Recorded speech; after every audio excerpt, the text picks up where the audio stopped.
right, y'all. Welcome back. Welcome back to the Alexander's Approach. Oh yeah, and it's episode 10. We finally made it to 10. You know, that's a milestone for us. You that know, is a milestone. We just trying to stay focused and keep it going. Yes. So yeah, you know what's up, baby? What's going on? All right, so we just had a little date night. You know, you want to tell people about the date night? How that went? Yeah, it was cool. Yeah, we went to go and see. Like we never had date night. I mean, like it was a big deal. Whatever, but yeah. That's why I didn't know you was about to say that. But yeah, we was going to see New Edition. Who all was that? New Edition. Guy. Keith Sweat Guy. Tank. We missed our boy Tank. We missed Tank. I was so mad. Wait, tell him about. So Tank opened up the show for New Edition, and the show started at 8 o'clock. We was late. It's at United Center, right? So I feel like when there's a concert at the United Center, automatically I'm gonna think, oh, you have at least a cushion of at least 30 to 45 minutes minimum. Right. Anytime it's a big concert. So we had dinner and everything. Man. One of our friends that was there was like, oh yeah, you know, Tank going on right now. Right. And it was literally like what, 8:03? 8:03. He came right on at 8 o'clock, y'all. Like 8 on the dot. And that's one of our favorite artists. So it's like our goal was to go there. We like New Edition and everybody else, but Tank was one of the main artists we wanted to see. I was so mad. Yeah. And we got there. Moral story, if it's an R&B show, get there on time. If it's an old school R&B show, get there on time. Old school, you're right. Because look, Tank not old school though. But New Edition is. Yeah. What time did we end up getting there? Like 8:35, 8:40? We was kind of late. It was like 8:45. So I was a little nervous because when you first pulled up, it was empty. Like, you know, anytime it's a concert, it's going to be people outside. It's going to be people pulling up last minute. It legit was empty. And it probably was like 8:30. Yeah, it was. And I'm like, what's going on? Like, why are we not seeing any cars? We get inside the concert, literally everybody's sitting down. Yeah. Like, they sitting down, enjoying the show. And nobody walking up late but us. No type of weird auras in the air. Like, it was no type of weird smells in the air. It was just, even the hallways was clear. Everybody was in their seat. In the seat, just enjoying the show. So it was like, it was really nice. It was dope. Because the last concert we went to was was Future concert. Future was so to go from United Center for Future concert to New Edition. It was such a vibe. We had such a great time. Our section was just kicking it. Well, and shout out to just like the professionalism, man. Like of older group, older artists, like New Edition. I'm talking about every step was on point, dance move, every lyric.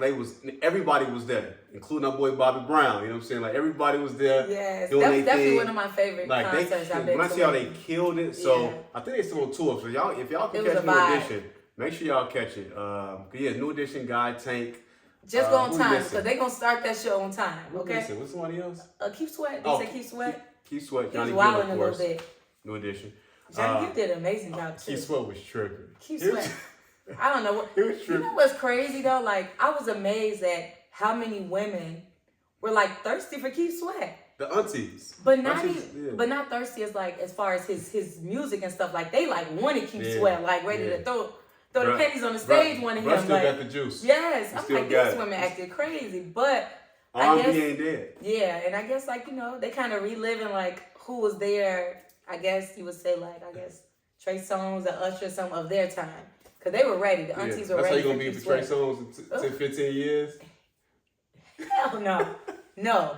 Who you gonna? So what artists in like 10, 15 years, or you 50, 55, 60, whatever? And you still go see him in concert, you still like super just definitely crazy. Usher, Tank. Okay. I would not say that about Trigger. Sorry about that, but you used to rock with I did back in college. All right, but he got a lot of randomness going on right that's now. That's true, so but that used to be your boy. I ain't gonna say all that. I mean, when SIU, he did come down for homecoming. Come on, but now. Still, all right. I'm good on that. But no, like Usher, Tank. Wait, who's the other big R&B artist that's like staples? Chris Brown? I mean, I'm not a big fan of Chris Brown's like that. Not like as far as longevity, as far as a fan, but I mean, I think he's super dope and super talented. But as far as that, I definitely say Tank and Usher. They're gonna be old by then, which means I'm gonna be old by then. Exactly. So, but it was a good time though. It was a great time. You can't go wrong with R&B, y'all, for sure. That was real R&B. I definitely enjoyed that. Vibe. Definitely good date night. Type of joint. Yeah, so if you got the opportunity, I definitely say attend that concert. You would not be disappointed. Just make sure they're early. Which is a perfect segue to what we want to talk about starting out. And that's just really prioritizing like your spouse. You know, like we saw something online and it was talking about when you first get up in the morning, what do you think about, right? It's like you think about, first you get up and you think about the kids, and if you got kids, get your kids together, your commute to work or whatever things you're thinking about. But the question is like, are you thinking about what your spouse needs when you first wake up? Like, is that priority? And to be honest, that's probably not always priority for me. I'm not sure how you feel, but there's so many things going in your mind. At some point you talk about us, but you're trying to get everything else done. So like, we just want to take some time to talk about the importance of prioritizing your spouse, like your better half, your girlfriend, boyfriend, whoever else, your partner. Like, how much time are we taking to do that, and why, and how important is that? I do that. You do that in the morning? I'm saying, when you first get up in the morning, are you saying, what does Charles need? That's what I'm saying, compared to like, what does the kid need? I'm not asking what do you need. I'm telling myself what you need, because typically I know what you need. So it's more so like I get up in the morning. First thing I'm gonna do as soon as I open my eyes, or probably sometime before I open my eyes, is pray. And then I'm thinking about my day. I'm thinking about, okay, what's going on with the girls? What do we have to do today? What is your schedule? What do you have to do today? Is there anything specific that I need to adjust in order to make sure our family's good and to make sure that the schedule is a cohesive, plan to make sure the day goes smoothly? So I'm thinking about all of that every day. It's interesting that you're thinking about it, except on the weekends. Wait, but it's not always vocalized. It's not. Right? And so what I'm saying, I would say that I can't say you're not, but I don't know that you're thinking about that like every morning. And I say, when I say prioritize, I'm saying like, all right, like what is TV? What do you need, baby? Like what's going on with you today, or how can I support, assist you in your day today? Oh, you definitely don't. Right, you don't need it. Like, you don't need it. That's what I'm saying. Like, I get what you're saying. Yeah, I'm saying like real support. I get that, but it's crazy because I'm thinking that though. Like, I feel like women sometimes, like, especially like when you have like a household, a husband, a boyfriend, and kids, and dogs, and pets. Like you like as soon as you wake up, because typically a lot of times women are doing a lot. We wear so many different hats, so it's like I got to clean the house, we got to take the kids to school, I got to do hair, I got to do we got a morning routine. Yeah, sure. I feel like our routine is down pat. But and then I'm also thinking about like, okay, what are you doing? What's your schedule for today? But to that, like I'm not thinking like, what does Charles need to make his day more successful or a better day? I don't think like that. I think it's not even more successful. It's more so like, how you doing? Like you look in the morning, like support. Yeah, it's like the mental. Like, how are you doing this morning? Like, how you even after get up, take a shower, all that, and get the kids. Like, what do you need today? Or what how you feeling? How's the morning going so far?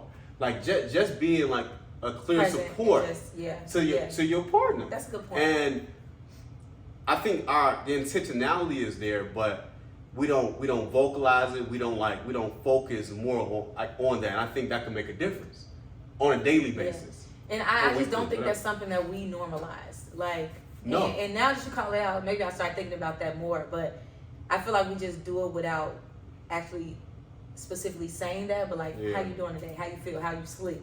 Right. Like, I feel like we do it in that type of way. We do. But not in a way of, is there something you need from me today? Right. Because typically I'm just making a decision like, this is probably going to help Charles in his day. This is something that we should be doing. Yeah. So that's actually something good to bring up. But I don't really know anyone that does that. Unless they just don't vocalize it to me. I would like to know though. Like, I would like to hear from the people about that. Like, how do y'all have those conversations with y'all partner? Right? Are y'all intentional with saying like, how are you doing? How you feeling? How can I support you? Right? How can I be more of a helpmate? Whatever the case, because you'll be surprised when you say, how are you feeling? Like, for real, how are you feeling in the morning? Like, what could spark from that conversation? And I feel like I typically do that at the end of the day.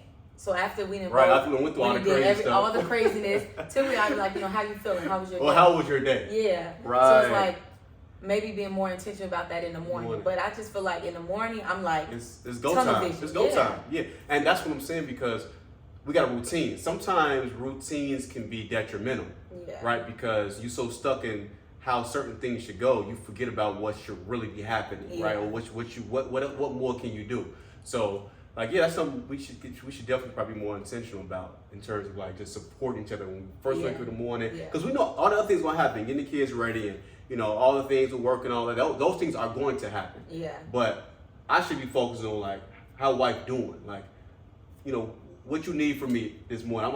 Maybe I can't do that much. I can't wait for you to ask me tomorrow morning, because I'm definitely going to ask some for you. Maybe I can't, right. Don't forget to ask. Let's make sure it's a balance, though. I'm just saying, if you asking, all right, let's ask. Right, it's reciprocity. Reciprocity. Just be ready to deliver. All right, cool. So if I say, you know what?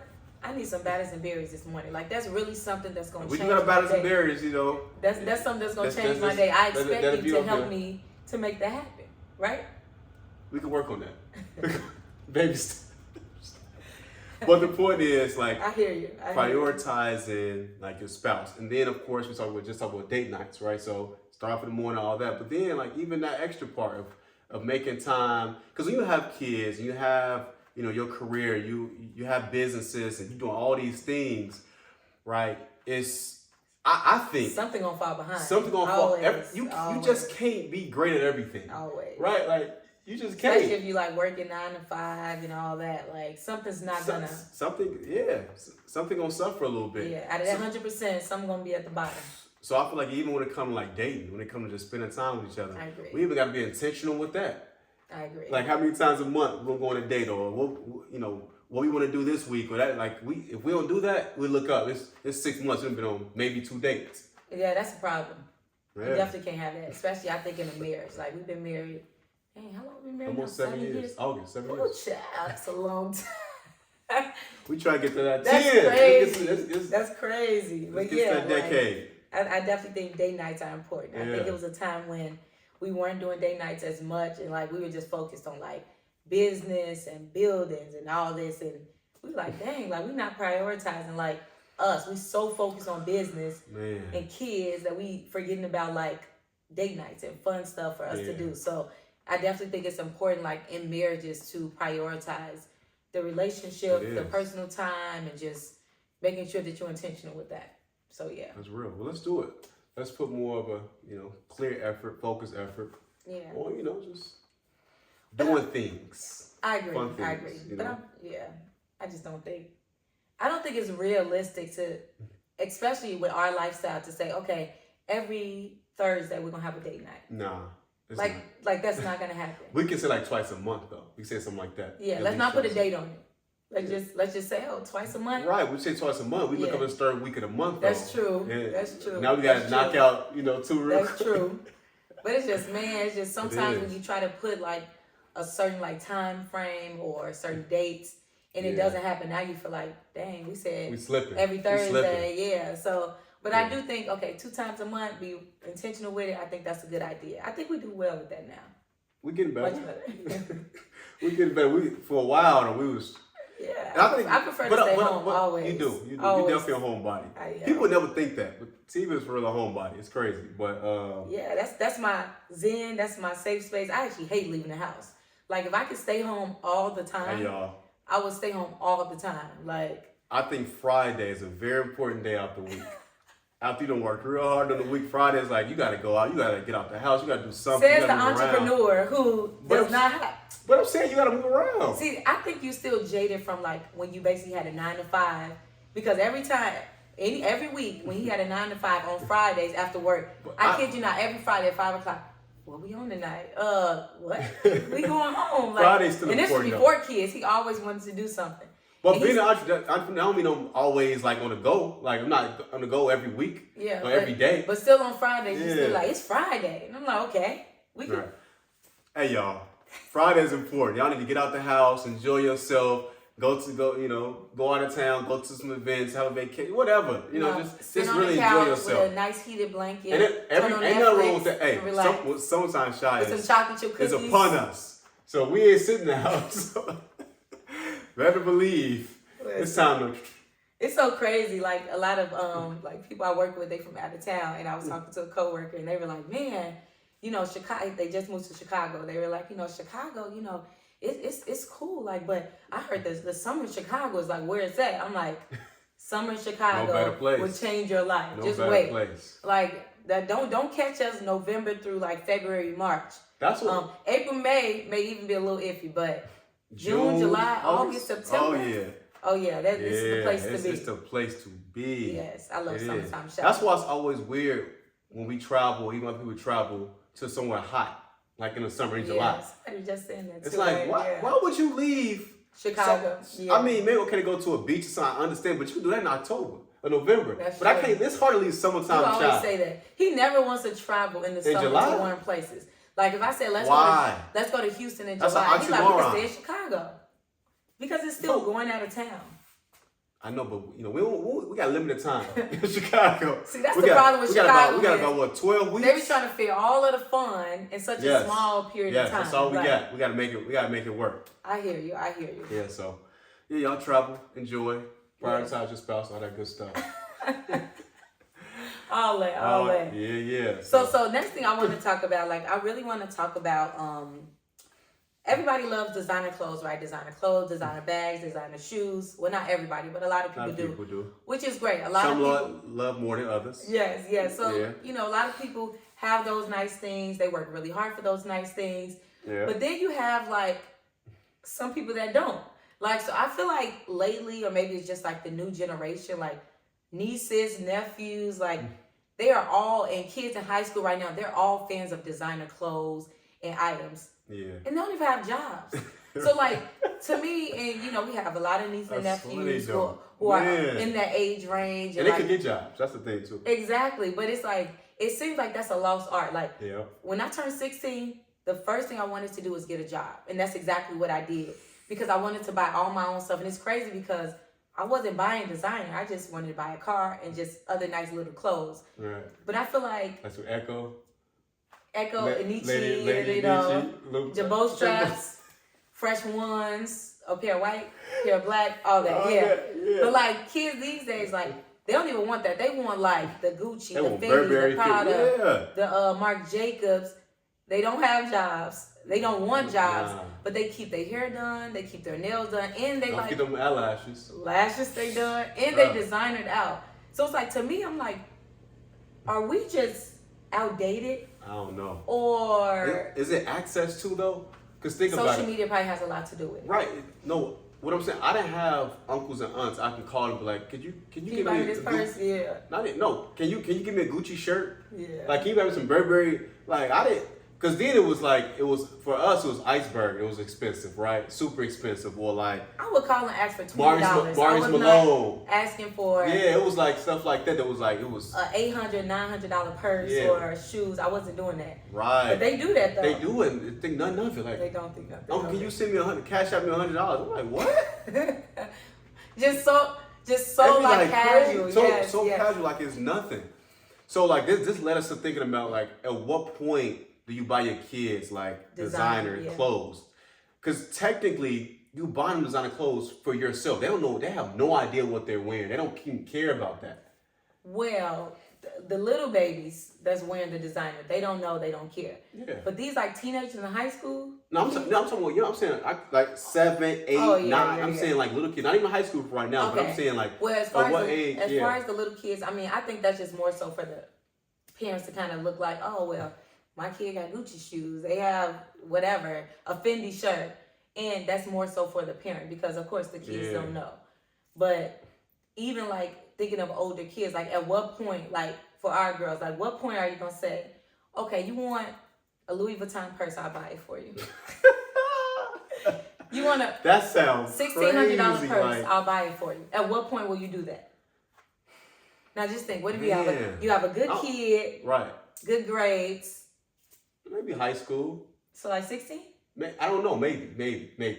It all depends. It's all the factors here. But number one is like teaching independence. Okay. Right? It's like I want our kids to know they can get things from us because we can afford it.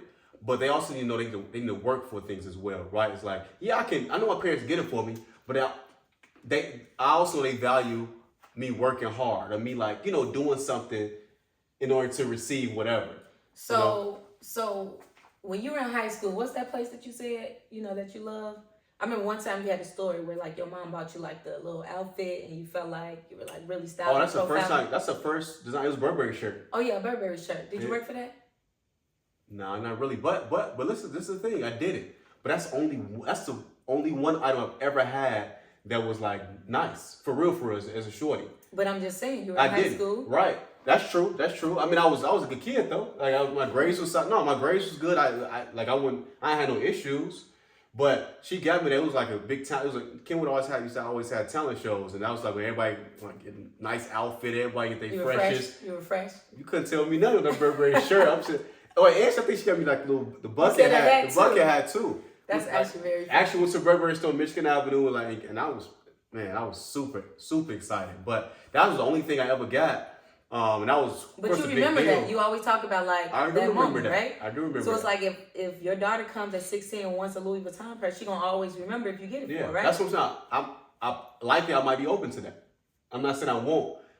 I'm just saying if it's like a continuum thing, like, oh yeah, I want Louis Vuitton here, I want Gucci here, I want that. I think that's the more not the random one-offs. Yeah. You know, we talking about if you continually getting these items for your kid, I'm actually nervous does it make for that. sense? I'm nervous for that because I think with social media, like right now, like you said, the girls like and the guys too, they want designer, they want hair done, literally hair done like every week, nails done. Nails and toes, like that's at minimum $100. Back in the day, I think a fill-in or full set used to be like $25. Now, I'm paying at least $80. Yeah. $70, $80 just for like a full set. So it's like they want nails done, hair, lashes, shoes, purses, like. That's because they think we got it. that's what I'm saying. That's what I'm saying. It's like the access. Like my uncle, why not? I never would have texted my uncle or called him like, "Hey, can you grab me a Gucci shirt?" Like what? Yeah. I couldn't even get no Jordans or nothing. Like, you know what I'm saying? Like, I was happy with some ones. Like some dunks for $60 to $65. Nah. These kids, they more advanced now. Like that's basic to them. That's light work. That ain't what? They want bigger and better things. So it's like we need to clearly step our game up. Yeah. And so it's like, you know, you buy your kids what you want to buy them, right? Ain't nobody pocket watching, right? Do you?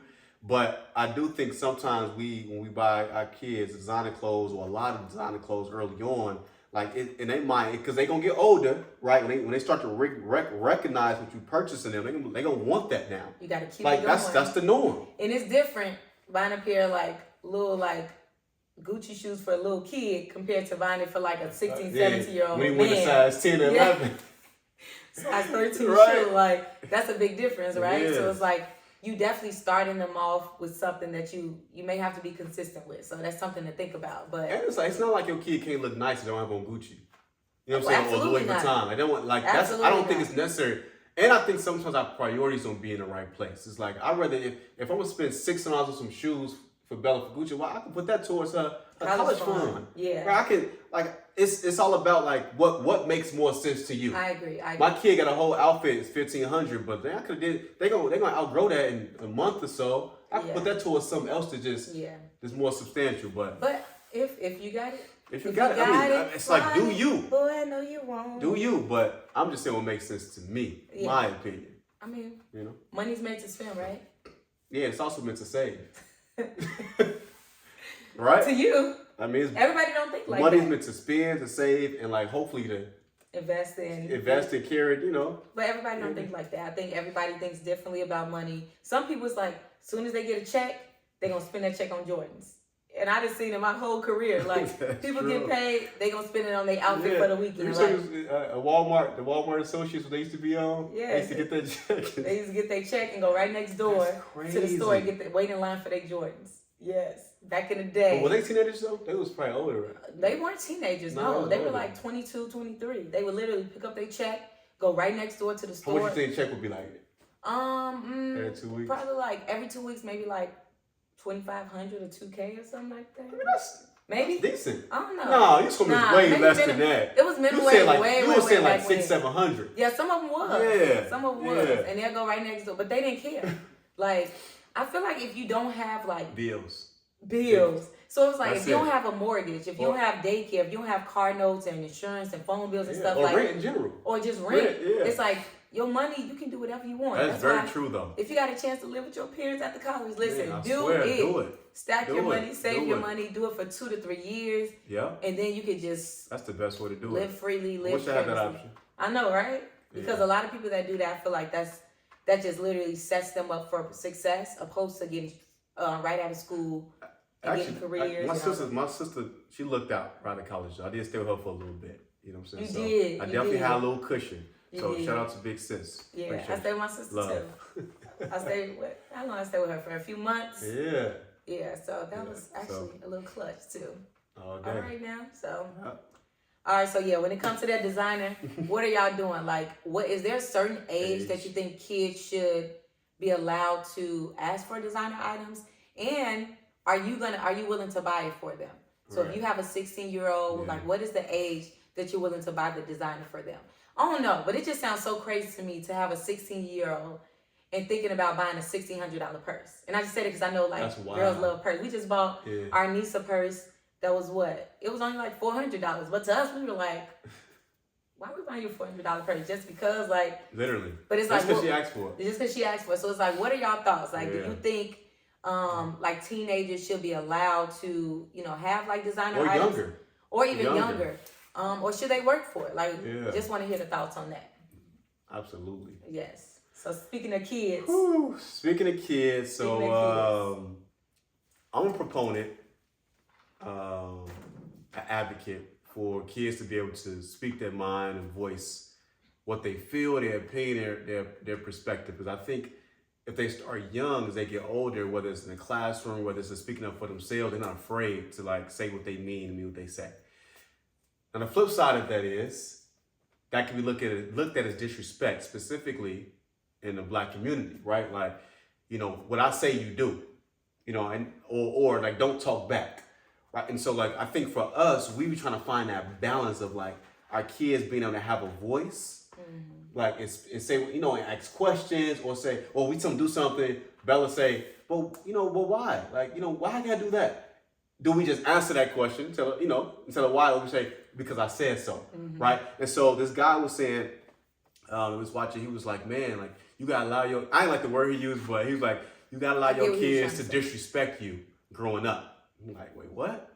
But what he was saying is you have to allow your kids to like speak their mind, right? And like be critical thinkers. And be critical thinkers and have a voice. So let's talk about that. Like what's your thoughts on that? I get exactly what he was saying with allow them to be disrespectful or disrespect you, because he says that because anytime, think about it, us growing up, anytime you said something back or even just went against what your parents were saying, you were being disrespectful. Yeah. No matter what it was. Even if you were right, they'll never tell you were right. But to them, that was looked at as disrespect. Yeah. Which is why he said, like, allow your kids to disrespect you, right?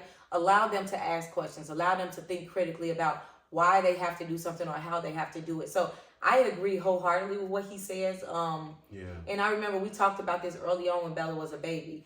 Like, we did. We're the reason why kids stop thinking critically. Because they grow up being curious and wondering and asking why. Yeah. And a lot of times, like, parents shut that down, like, you know, don't worry about it. Don't ask me why, just do it. But it's like, really, that's just them being curious in their mind, like, and brain working to better understand certain things.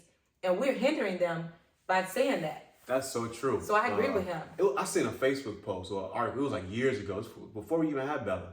And it was like, all kids are born like, I think he said scientists or something like that. But as parents, we're the one that like stop them from like learning and exploring and like and being critical thinkers. And that's really true. Yeah. Like, because think about it right now, like Bella and even Berkeley, like they so just like inquisitive, asking questions or why is this like this or why is that like that? And if you say because it just is what it is, or why you asking all these questions, then really how would they ever find out? It's so crazy because you're their first teacher. I feel like I see a difference, and maybe it's just, I don't know. Like, I see a difference from, like, how we were raised and, like, our friends and siblings and everybody, how we were all raised compared to, like, how all of our friends are raising their kids. Like, I feel like kids are much brighter.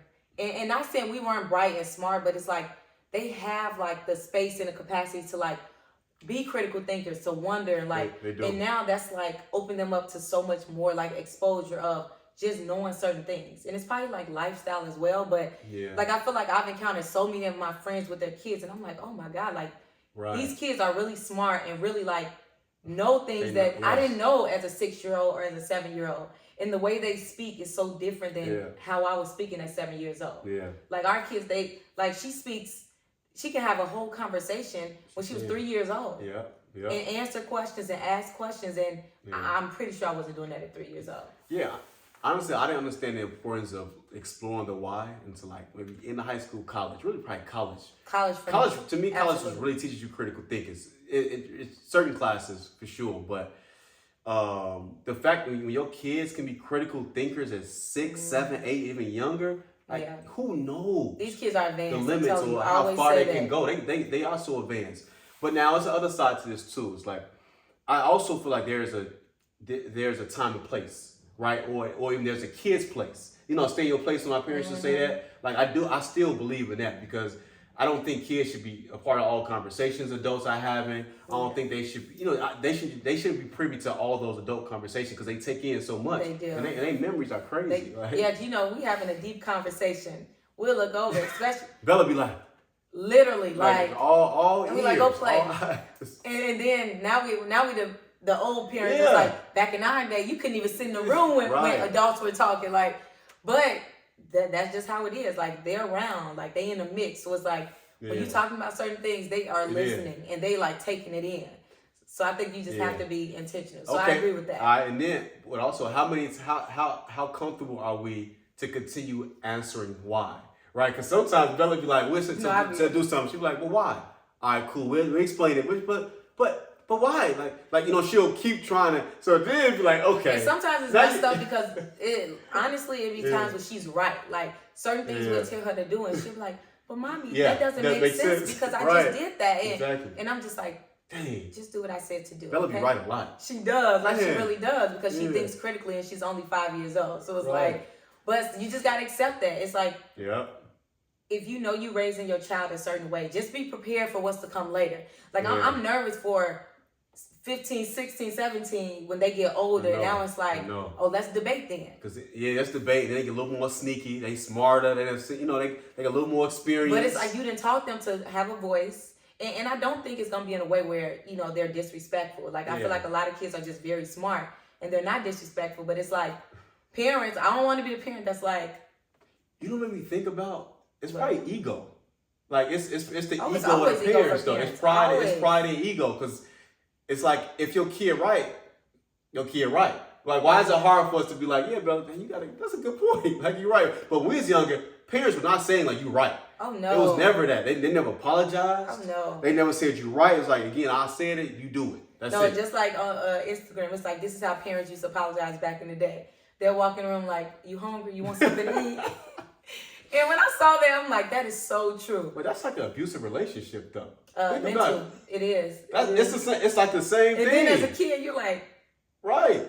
So we just cool, like, you're not going to apologize? Okay, now I just have to act normal again.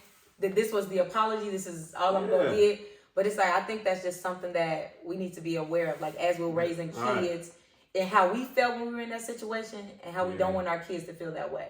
But I know sometimes it's hard when you feel like it is sometimes, but they being smart and you like, dang. Because sometimes they are. That's what I'm saying. It's sometimes like Bella or what the kids in general, they know what they doing. Yeah. But why I gotta do this? But why? Because they really don't want to do it. Yeah. So it's like after you explain it, they still trying to finesse and figure out a way not to do whatever that thing is. So which we all did. We did. Which we all did. And I think that's a part of it. It's like you just made a good point saying we gotta always keep in mind like how do we feel at that age, right? Yeah. When our parents or guardians, whoever, will say like shut you up. Just shut you up or blame you for something you didn't do. That's another thing. Like, but what you gonna say? Yeah. They say you did it. That happened a lot. I don't know about you, but you sound like you're still upset about that. What? You sound like you're still a little touched by that. Now some stuff I did do. I can't lie. Right, some stuff. Weren't you a bad kid? I have my moments. Exactly. Yeah, I have my moments. But the worst was when you know you didn't do something though. Because your track record though, you know? I mean. Yeah. I mean, you have to set your standards, so, you know. You do. So, yeah. But, yeah, so. All right. Yeah, so, I don't know. I think it's just again about finding that balance, and I agree. And giving your kids that space, right? And letting them know that what they feel and what they think it matters. Yeah, I agree. That's what it is. Like we gotta validate their thoughts and validate their feelings, because if not, they'll grow up thinking they can't speak or they should hold in their feelings, and that definitely translates to school, to education. I agree. For sure. I ain't gonna raise my hand because maybe what I say isn't good enough. Nah, you might think you think you know the right answer, but you're afraid because all your life you've been told no. And I think that so many people that we know and that we surround around that's raising kids, like they raising their kids in a way where they have a voice and they super intelligent and they're young. Mm-hmm. So it's like, you never want to diminish that. You want to just let that flourish and keep that going. So I'm just looking forward to seeing like so many different kids that we're around, like how that's going to change and transform into like their voice and all that. It's going to be great to see. I was just thinking that for Bella's birthday. Bella just turned 5 and milestone. Shout out to our baby. Shout out to my boo. Big girl now. And I was just looking around all of our friends and their kids. And like most of y'all all friends from college, right? Some family too, but all them their little kids. And I literally had a thought like 15 years from now, 10 years from now, they're gonna be teenagers. That's right? So and we've been around their kids and them all these years. So I'm just looking forward to like the future. Like you're saying, all the great things all our friend kids gonna be doing. Absolutely. So yeah. Well, all right. Thank y'all for tuning in. Another one. And another one. Oh yeah, we got some guests coming. Yeah, so next week we got some good guests coming. So make sure you all tune in. A great topic. Yes. So. Continue to like, share, follow the Alexander's Approach on Instagram. Yes. Make sure you subscribe as well. On YouTube, for sure. Trying to get subscribers, as we said every week, but it's important. This is episode 10. Shout out. Let's keep it going, baby. I know what we're doing our thing. Pound, like you said. Like pound. She got the weakest pound. But yeah, we go, I always say that. Why you pound like your fingers don't even, you don't even make a fist. Yeah, what's wrong? But yeah, so thank you all for tuning in. We'll see y'all next week. Peace.